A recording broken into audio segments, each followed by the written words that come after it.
Assalamualaikum warahmatullahi wabarakatuh. Waalaikumsalam warahmatullahi wabarakatuh. Kami dari kelompok 2 dan selamat datang di kelas matematika dari kelompok 2. Yang pertama, perkenalkan nama saya Bikir Agna Fitriazaki. Saya Dini Ardiansyah. Saya Joy Fandi. Saya Isnanula Andari. Ya, lanjut. Di sini kita akan belajar tentang graf. Yang pertama, mengenai teori graf. Teori graf adalah cabang matematika dan ilmu komputer yang mempelajari graf, yaitu struktur yang menggambarkan himpunan simpul yang beberapa diantaranya dihubungkan dengan sisi-sisi beserta propertinya. Teori graf ini sendiri ditemukan oleh Leonhard Euler. Lalu di dasar graf terdapat dua dasar utama, yaitu simpul dan sisi. Simpul adalah titik atau node dalam graf yang mewakili objek atau entitas. Di gambar kita bisa lihat ada node A, B, C, D, E, dan F. Lalu setiap garis-garis yang menghubungkan adalah sisi. Sisi adalah garis atau hubungan yang menghubungkan dua simpul dalam graf. Jenis-jenis graf. Graf terdiri dari dua jenis, yaitu graf berarah dan graf tidak berarah. Graf berarah adalah graf di mana sisi-sisinya memiliki arah tertentu. Dengan kata lain, hubungan antara dua simpul hanya berlaku dalam satu arah.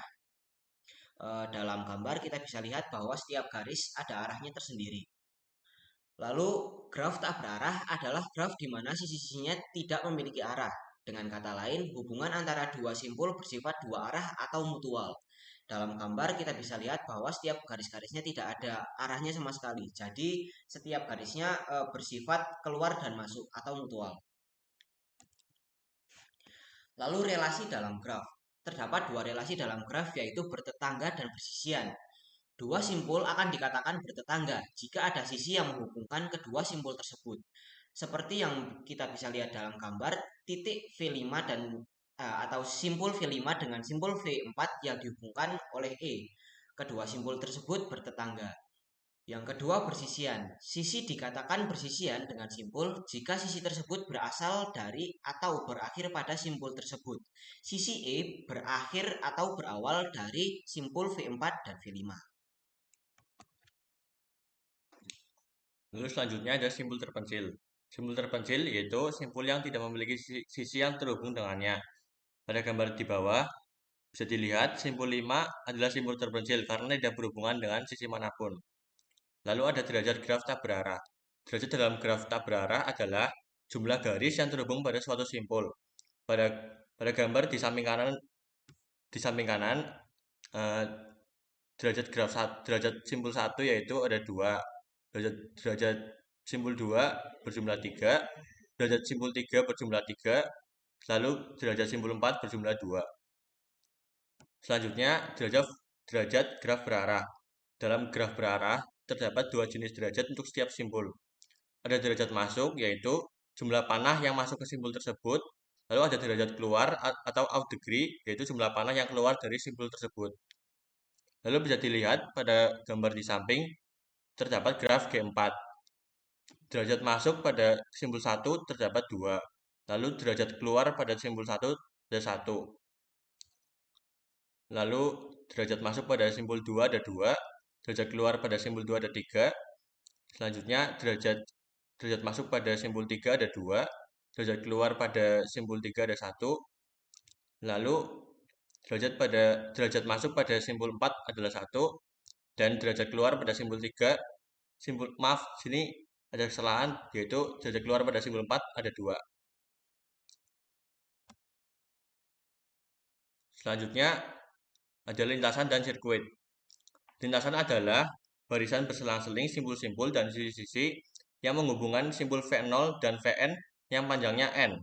Pada graf G1 terdapat lintasan 1-4, yaitu simpul 1, lalu sisi 1-2, simpul 2, lalu sisi 2-3, simpul 3, terus sisi 3-4, dan simpul 4 yang panjangnya 3.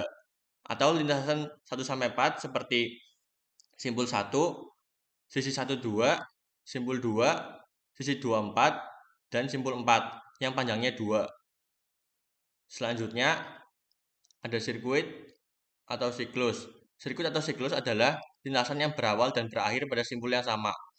Pada graf G1 terdapat sirkuit 1, 2, 4, 3, 1 dengan panjang sirkuit 4 karena melewati 4 sisi yaitu sisi 1, 2, sisi 2, 4, sisi 4, 3, dan sisi 3, 1. Selanjutnya ada keterhubungan. Keterhubungan adalah hubungan antara dua simpul.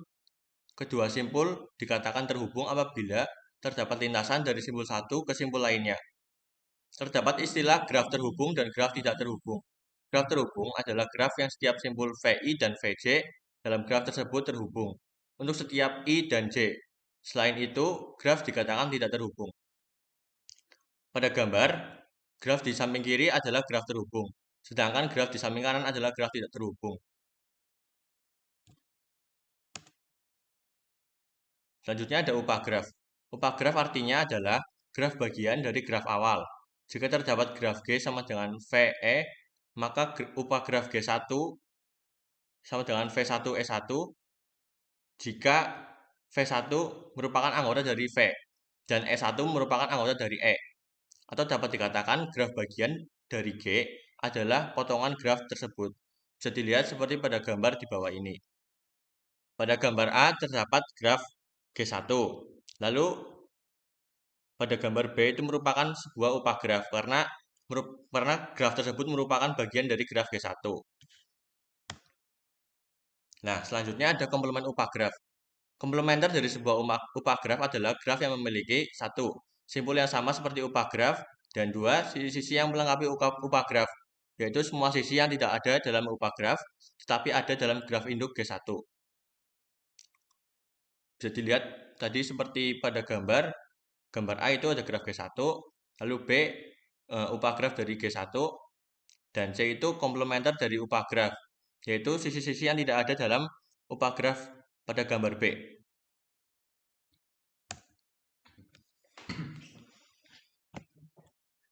Lanjut ada jenis-jenis graf.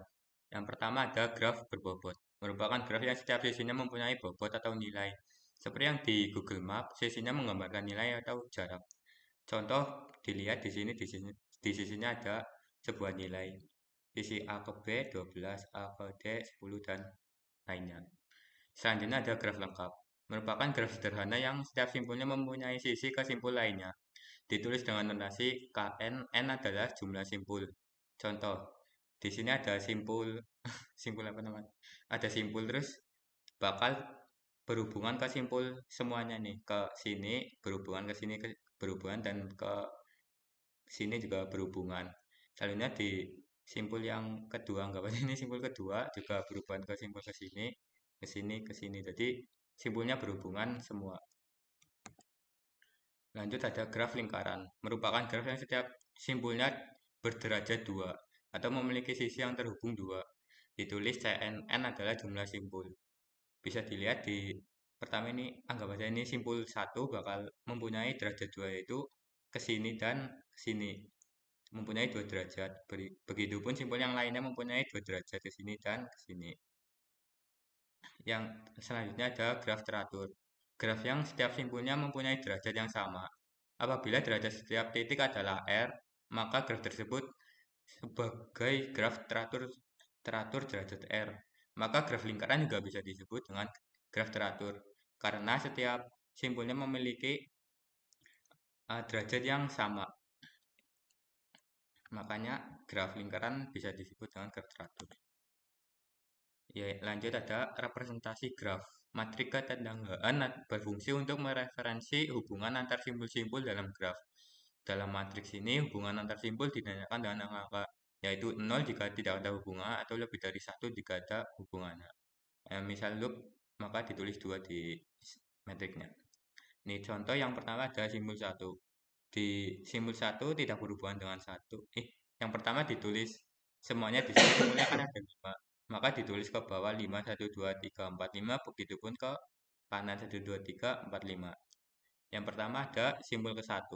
Di simpul ke-1 tidak berhubungan dengan simpul ke-1. Lanjut, simpul ke-1 berhubungan dengan simpul kedua, bisa dilihat. Simpul 1 berhubungan dengan simpul kedua, ada sisinya. Lanjut, 1 dengan 3. 1 dengan 3 terhubung. Nah, lanjut ada 1 dan 4. Karena 1 dan 4 tidak terhubung secara langsung oleh sebuah sisi, maka ditulis 0. Lanjut 1 dengan 5 begitu, juga begitu. Ya, dan seterusnya. Lanjut ada matrik bersisian. Yaitu matrik bersisian adalah cara untuk menggambarkan hubungan antara simpul dan sisi dalam sebuah graf. Dalam graf G yang memiliki jumlah simpul atau vertex atau ver dan sisi atau edge, matriks ini dibuat dalam bentuk 2 dimensi. Dalam matriks ini 1 menyatakan terhubung, 0 menyatakan tidak. Dilihat di sini ditulis seperti tadi, ada berapa simpul maka ditulis 1, 2, 3, 4, dan ada berapa sisi di sini ada 1, 2, 3, 4, 5, ada 5 sisi, maka ditulis ke kanan S1 dilambangkan dengan E1, E2, E3, E4, dan E5. Bisa kita lihat di sini ada simpul 1 terhubung langsung dengan S1 maka ditulis 1. Lanjut ada simpul 1 terhubung dengan sisi 2 maka ditulis 2. Nah, si simpul 1 ke edge atau sisi 3 ini kan nggak terhubung maka ditulis 0. Lanjut S1 dengan 4 terhubung ditulis 1, S1 dengan E5 tidak terhubung ditulis 0, dan selanjutnya. Lanjutnya ada senarai ketetanggaan. Senarai ketetanggaan mengenumerasi simpul-simpul yang bertetangga dengan setiap simpul di dalam graf. Di sini pertama dibuat sebuah tabel, lalu ditulis gini, simpul ada simpul tetangga. Simpulnya ditulis semua dulu 1, 2, 3, 4. Lalu di sini simpul 1 bertetangga dengan 2 dan 3 maka ditulis di sini 2, 3. Simpul 2 bertetangga dengan 1, 3, dan 4 maka di sini ditulis 1, 3, 4 dan seterusnya. Lanjut ada graf Eulerian.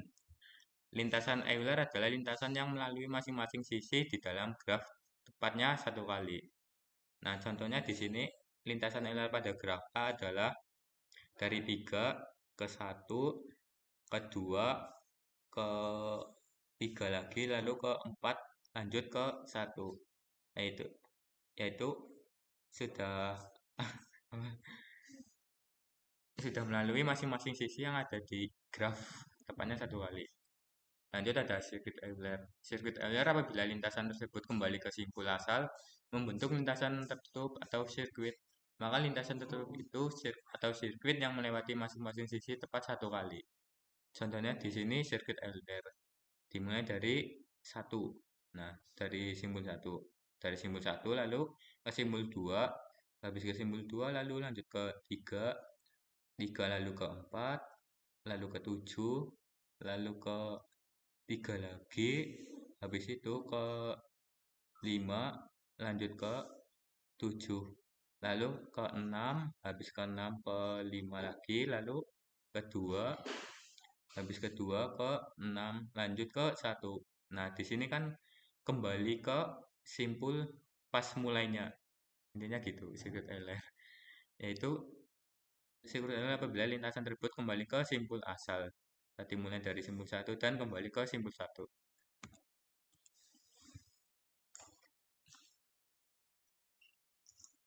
Oke, selanjutnya graf Hamiltonian. Di graf Hamiltonian itu terdapat 2, yaitu lintasan Hamilton dan sirkuit Hamilton. Lintasan Hamilton sendiri itu merupakan lintasan yang melalui tiap simpul di dalam graf tepat 1 kali. Seperti pada di gambar bahwa graf yang memiliki lintasan Hamilton itu berawal dari simpul 3, melalui ke simpul 2, kemudian ke simpul 1, dan berakhir di simpul 4. Pada lintasan Hamilton ini, setiap simpul dilewati tepat 1 kali. Kemudian pada sirkuit Hamilton, ialah sirkuit yang melalui tiap simpul di dalam graf tepat 1 kali, kecuali simpul asal, yaitu sekaligus simpul akhir yang dilalui 2 kali. Pada gambar, graf yang memiliki sirkuit Hamilton itu dari simpul 1 menuju ke simpul 2, kemudian menuju simpul ketiga, dari simpul 3 menuju ke simpul 4, dan kembali lagi ke simpul 1. Di sini dikecualikan simpul asal sekaligus simpul akhir yang dilalui 2 kali. Maka pada sirkuit Hamilton, simpul 1 itu menjadi simpul awal dan akan berakhir menjadi simpul paling akhir. Untuk kesimpulan dari semuanya itu, teori graf adalah cabang matematika yang menjelaskan struktur hubungan kompleks melalui simpul dan sisi. Graf memiliki berbagai jenis dan konsep penting seperti bertetangga, bersisian, dan keterhubungan yang dapat direpresentasikan melalui matriks, ketetanggaan, atau senarai ketetanggaan. Karakteristik unik graf mencakup lemma jabat tangan, lintasan Euler, dan sirkuit Euler yang membantu menganalisis struktur jaringan. Aplikasi praktisnya sangat luas, mulai dari jaringan komputer hingga analisis sosial, transportasi, biologi, keamanan siber, dan optimasi bisnis. Teori graf menyediakan alat powerful untuk memahami dan menganalisis hubungan kompleks dalam berbagai sistem, memungkinkan pengembangan solusi inovatif di berbagai bidang ilmu dan industri. Ya, sekian materi graf dari kelompok 2. Kurang lebihnya mohon maaf. Wassalamualaikum warahmatullahi wabarakatuh.